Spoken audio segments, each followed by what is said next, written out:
I am so happy about this subject. I think about it, I believe, literally every day. How can we bring YWAM in Europe back to the cutting edge? And how can we restore the apostolic? So, a few thoughts I'd like to share with you today. Lauren used to share with us this concept of a funnel where it's very broad at the top, where the most participants we have are short term, young, 1 week, 2 week events, funneling down eventually to other courses, eventually DTSs, second level courses. And my is how many people are you mobilizing during their winter breaks, their summer breaks, for something short term, and are you going to them? Or are you, like some of my friends, sitting in a base saying, now we have a website up, we are praying that God would send us students? I don't think that's going to fly. I mean, you need a good website. He will send students, but you need to go out into your nation. And we used to, in the 70s, everybody would come back from an outreach or a school, and we'd send recruiting trips to share our fresh stories, and they would recruit others. So, how do we restore youth culture when it's been lost and when some YWAM bases seem like retirement homes more than youth-friendly places? Restore youth, and the culture of the base will change. That will do it. If our mission in YWAM is to mobilize people and equip them and launch them into their destiny in some way, we need to directly go to where the people are and not just pray that they will come to us. So I think we have to travel. And it's most effective if young people, just a few years older, are doing most of the traveling. And if there's a face like a musician or a band, that is what young people are looking to today. So I would think, yeah, let's do music, let's send youth and young people. Secondly, to restore the apostolic, the question is, how many are we sending, short term and long term? And there's something that is energetic about ascending. We were up in Norway at Grimmerud a few weeks ago, and it's the annual staff conference where they had all the students. It was about 500 people. Average age maybe was 22, 23. It was exhilarating. The worship was off the charts. I remember one night they commissioned and laid hands on a team of about 7 who were moving to a Central Asian republic. It was like, yes, this is what we do.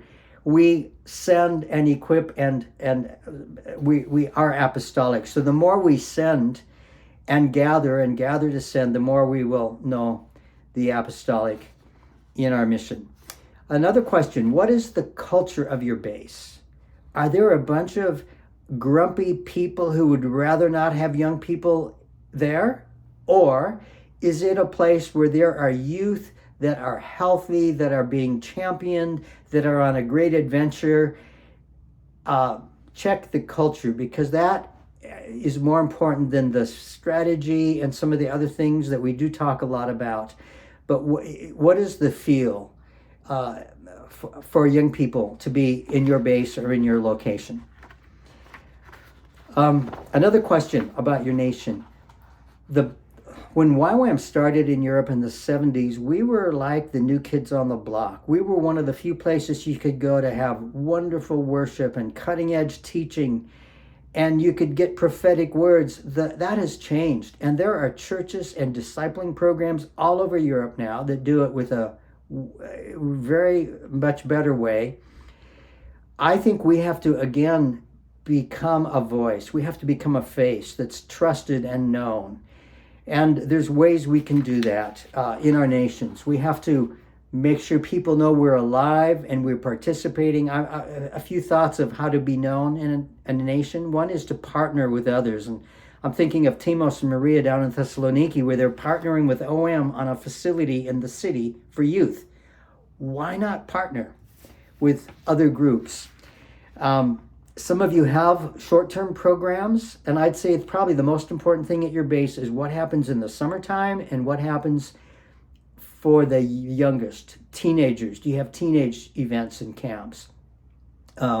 What is short-term? Because out of 1,000 short-term participants, you will maybe have 100 longer term students. But if you don't have the short term, just prayer and having a website will not bring people into the amazing places that we have in our day.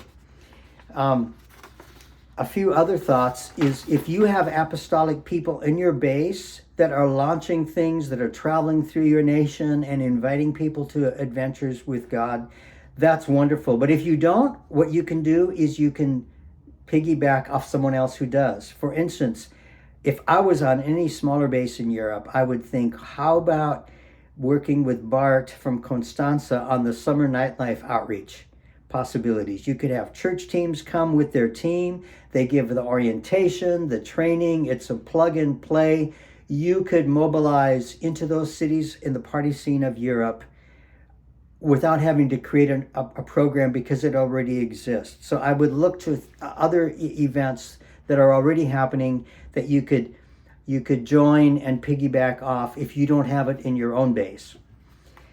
I think the more we send, the more apostolic we are. Whether it's a team of 3 to pioneer new ministry, whether it's individuals, that is something that we do so well and can do well, is send to new places, to pioneer new things, and then to get behind those that are being sent.